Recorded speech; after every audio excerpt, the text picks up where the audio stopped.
Nos últimos 2 meses, enquanto os investidores estavam correndo atrás da renda fixa, daquele juro de 1% ao mês, a Bolsa subiu 13%. Mesmo considerando aquele começo de ano complicado, a Bolsa já acumula 8% de alta nesse ano. E você, já preparou sua carteira para aproveitar esse movimento?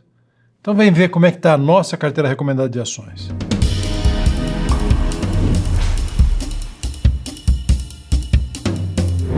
O mercado está animado e são 2 os motivos principais. No mercado externo, a gente não vê um ambiente super otimista. Está todo mundo muito focado em combater a inflação e provavelmente continuar subindo juros ou pelo menos manter juros altos por algum tempo. A China, que era a grande esperança aí de crescimento, tem decepcionado. Mas no mercado interno, a gente tem motivos suficientes para estar animado. Primeiro, o arcabouço fiscal está passando, e está passando melhor do que o esperado até. Chegou-se a temer um negócio muito ruim e não é o que está vindo. Está vindo um negócio que vai fazer o ajuste fiscal pelo lado da receita, mas vai fazer algum ajuste fiscal, dá para a gente alguma visibilidade. Além disso, havia um grande temor de que todo o trabalho feito pelo Banco Central fosse perdido pela nova meta de inflação, que ia desancorar as expectativas para o futuro, e não foi isso que a gente viu. A gente viu, na verdade, um sistema que fica mais moderno, mais alinhado do que a gente vê fora do país, e que conseguiu alinhar as expectativas na direção correta. E, finalmente, a gente teve um negócio que a gente já estava antevendo quando a gente escreveu o relatório e que se confirmou no final das contas, que foi a aprovação da reforma tributária. A reforma tributária torna o sistema mais racional, torna o sistema mais eficiente e vai ser, ao longo do tempo, um fator de impulso para o crescimento do país. É difícil imaginar um sistema tributário pior do que a gente tinha anteriormente. Então, uma mudança como essa tende a produzir bons resultados. Tudo isso está combinado para fazer um ambiente bem otimista do ponto de vista de queda de juros no futuro próximo e um ambiente melhor para todos os ativos de risco, principalmente ações e fundos imobiliários. A gente vai falar das ações especificamente. A gente alterou a carteira em algumas coisas, a gente tirou um pouco o pé daquelas ações mais defensivas, aquelas ações que jogavam mais na defesa, principalmente aquelas relacionadas com o mercado externo, aquelas ações de proteção, e partimos um pouco para o ataque. A gente colocou mais opções de crescimento, mais ações que são expostas à redução de juros e que vão se beneficiar mais desse ambiente que a gente está descrevendo aqui. Mas a gente não abriu mão totalmente da qualidade. A gente continua preferindo aqueles casos de investimento que têm fatores próprios e que são empresas bem geridas e que permitem a gente ter alguma visibilidade do que vai ser o futuro dessas empresas. A gente evita aquelas ações muito especulativas que dependem de uma ação governamental ou de uma bala de prata, ou que são aquelas histórias chamadas de turnaround, aquelas histórias de empresas que estavam indo muito mal e que passam ou que passariam a ir bem. A gente evita esse tipo de ação porque a gente sabe que os riscos nesses casos são maiores, não é isso que está entrando na carteira. A gente prefere então uma carteira mais focada em empresas de qualidade, em ações com um risco um pouco menor, abrindo mão um pouco, talvez, da perspectiva de um ganho de curto prazo, em troca de uma tranquilidade maior no médio e longo prazo. Vamos lá, vamos dar uma passada rápida só para falar um pouco do cenário internacional. Nos Estados Unidos, tem muita discussão se o ciclo de alta de juros já chegou no final ou não, se já está fazendo efeito ou não, se os Estados Unidos vão ou não vão produzir uma recessão. Do ponto de vista dos setores, a gente está tirando muito pé das histórias de commodities. A gente estava bastante focado nas histórias de commodities, na expectativa, dessa história de China, e a China sustentando o preço dessas commodities em níveis bastante elevados, e 2, a gente está focado na proteção que essas histórias de commodities oferecem para a carteira. Normalmente essas empresas são empresas que têm receita em moeda forte, vendendo seus produtos nos mercados internacionais e que, portanto, estão menos expostas à economia brasileira. Elas são mais defensivas nesse sentido. Mas, com a fraqueza e a frustração do crescimento chinês, a gente está menos confiante nessas histórias. Então a gente tirou bastante o pé, a gente tinha algumas histórias de commodities, a gente chegou a ter bastante Vale, a gente tinha algumas histórias de petróleo, e pouco a pouco a gente foi retirando essas histórias. A história remanescente que a gente tem de commodities na carteira é São Martinho, que está diretamente relacionada com açúcar. Os preços de açúcar estão no recorde histórico nos últimos 25 anos, função de uma grande seca que está acontecendo na Índia, que é um grande produtor internacional. Então isso vai sustentar preços muito interessantes e provavelmente vai se refletir nos resultados de São Martinho pelos próximos trimestres.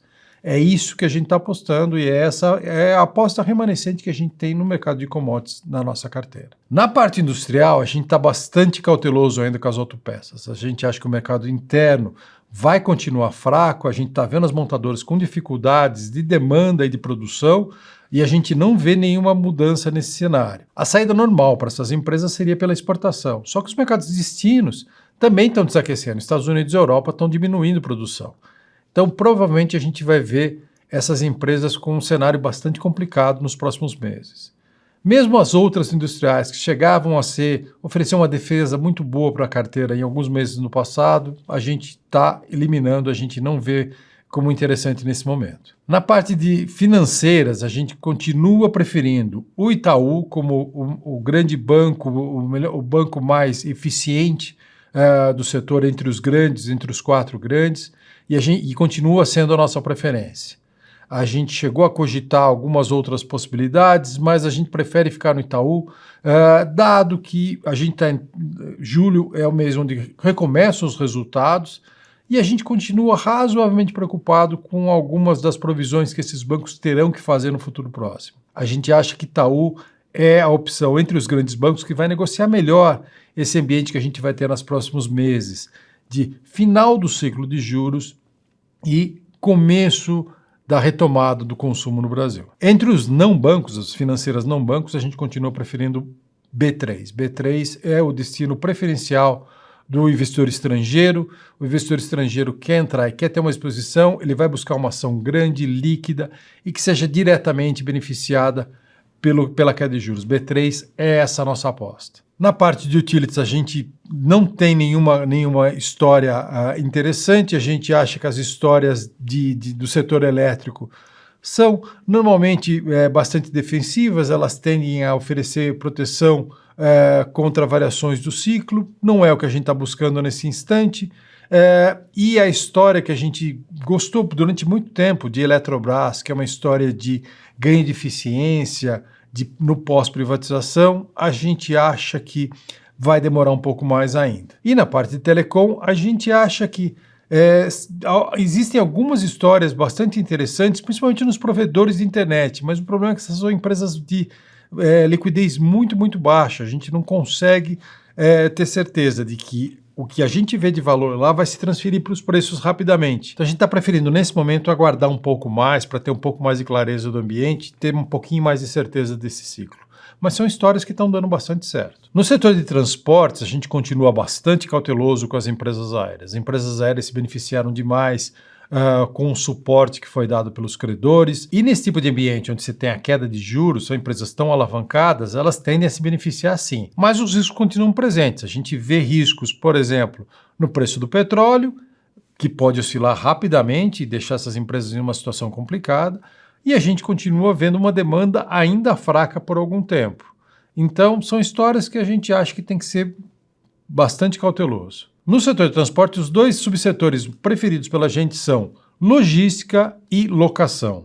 A gente acha que logística, a gente teve, as grandes empresas concentraram a demanda fluiu naturalmente para essas maiores empresas do setor, elas consolidaram o setor e elas estão numa situação privilegiada nesse instante para continuar crescendo e conquistando novos clientes.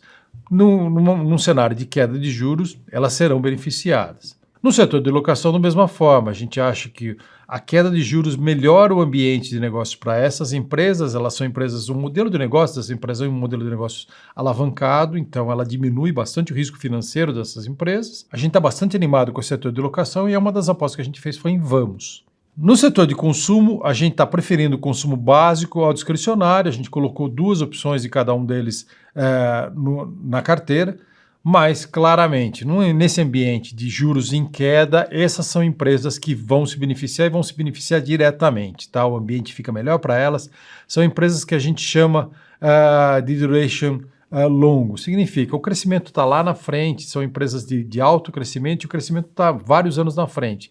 Então, qualquer redução da taxa de juros reduz a taxa de desconto e tem um grande impacto nos preços dessas ações. A gente está bastante otimista com essas histórias e colocou algumas opções na carteira, como a gente vai ver lá na frente. Em saúde e educação, a gente está mais cauteloso. A gente começou recentemente a cobertura, se vocês derem uma olhada aqui, a gente vai colocar aqui, eu vou colocar o card do nosso início de cobertura de Redditor e de Hapvida, onde o Pedro começou a cobertura das duas empresas bastante cauteloso. É um setor que ainda está passando por um processo de consolidação e integração de grandes empresas em novas entidades. Não tem sido um processo fácil, a gente prefere esperar um pouco antes de dar o benefício da dúvida. Potencialmente faz sentido, mas ainda não deu provas. No setor da educação, essa é outra história. A gente vê riscos bastante interessantes. Essa é uma história bastante alavancada ao novo FIES, mas como a gente disse, a gente prefere empresas de maior qualidade, que tenham mais sustentabilidade. Esse é um setor que depende demais do financiamento governamental, e a gente já viu no passado recente que quando o financiamento governamental não é sustentável ao longo do tempo, as empresas têm grandes dificuldades. E é por isso que a gente gosta, no setor imobiliário, a gente gosta das construtoras populares. Esse é um outro setor que é bastante alavancado a um programa governamental, mas é um programa governamental que é sustentável. Esse é um programa que tem um nível de inadimplência bem mais baixo e as empresas conseguiram desenvolver ao longo do tempo sistemas operacionais muito mais eficientes e sustentáveis também ao longo do tempo.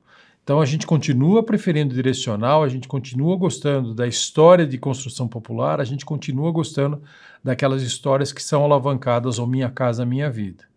E a gente também gosta das histórias de propriedades, isso a gente gosta bastante das histórias de shopping center. A gente teve durante algum tempo o Multiplan, que é operadora dos melhores shoppings do Brasil, aqueles shoppings dominantes que a gente chama, né?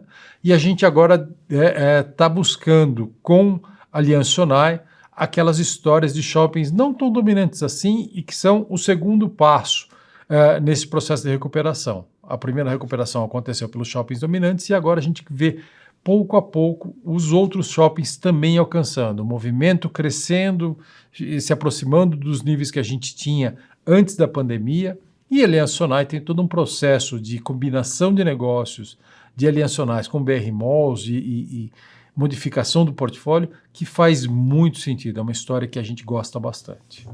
Então vocês estão vendo agora na tela a nossa carteira. A nossa carteira tem São Martinho, Vibra, que é uma história de varejo de combustíveis, também é uma história de uma empresa que está passando por um processo de transformação, ela está se transformando de uma simples varejista de combustíveis num negócio bastante diferente, bastante interessante, sendo tocado por uma equipe extremamente qualificada. A gente colocou Assaí, essa é uma outra história também, eu vou colocar um outro card aqui na tela, que o Luiz Sesta começou recentemente a cobertura de Assaí e Carrefour, e Assaí é a nossa preferência no setor de varejo de alimentos, uma história completamente alavancada no modelo de atacarejo, que é o que mais cresce no Brasil, e a gente está bastante animado com essa história de Assaí. Itaú Unibanco, que a gente mantém como a nossa escolha entre as financeiras dos bancos. Direcional, no setor imobiliário de construção popular. Arezzo, no consumo do varejo discricionário, que também é uma história bem interessante, é uma história de uma empresa multimarcas, uma operadora de excelente qualidade, que tem um grande potencial de alta para se aproveitar ao longo dos próximos anos. B3, a operadora da Bolsa aqui no Brasil, diretamente relacionado com o mercado de capitais, com a redução de taxa de juros tende a se beneficiar demais o aumento de fluxo dentro da Bolsa, e além disso é um destino claro para o investimento estrangeiro que está chegando no Brasil. Vamos, que é a nossa aposta no setor de locação, de longe a história mais interessante, conseguiu montar um modelo de locação de veículos pesados que é único, conseguiu colocar esse negócio em pé, tem vantagens competitivas muito, muito atraentes, passou por um processo de capitalização recente, está pronta para crescer muito rapidamente nesse setor. E finalmente a Alstom. Aquela história que a gente estava falando de shoppings não dominantes nas principais praças e também dos shoppings dominantes em praças secundárias, que pouco a pouco vão retomando o seu movimento e o seu fluxo de vendas pré-pandemia. Então essas são as 9 histórias que a gente prefere, que a gente está recomendando para você se posicionar para esse movimento que a gente está vendo agora, que é um movimento de normalização do mercado. Ninguém está falando que o mercado vai se expandir, a gente vai entrar num grande fluxo de crescimento, que o PIB vai explodir. Não, pelo contrário. A gente está falando que o mercado vai remover dos preços boa parte dos exageros, daquele excesso de zelo que a gente está vendo no começo do ano. Esse movimento de normalização ainda tem bastante espaço para continuar acontecendo. Só nesse movimento de normalização o potencial de alta é bastante interessante. Então, essa carteira, essas 9 ações vão te colocar em condições de aproveitar esse movimento sem abrir mão da qualidade das histórias. Se você gostou desse vídeo, dá uma olhada aqui, tem mais vídeos nesse canal, a gente tem os inícios de cobertura que eu mencionei aqui agora há pouco, tem a nossa cobertura de fundos imobiliários, tem bastante coisa aqui, tenho certeza que você vai gostar. Se você ainda não está inscrito na EQI Research, tem o link aqui embaixo para você fazer o cadastro gratuito. Você entra lá e tem acesso completo a tudo que a gente produz. Tá bom? Forte abraço.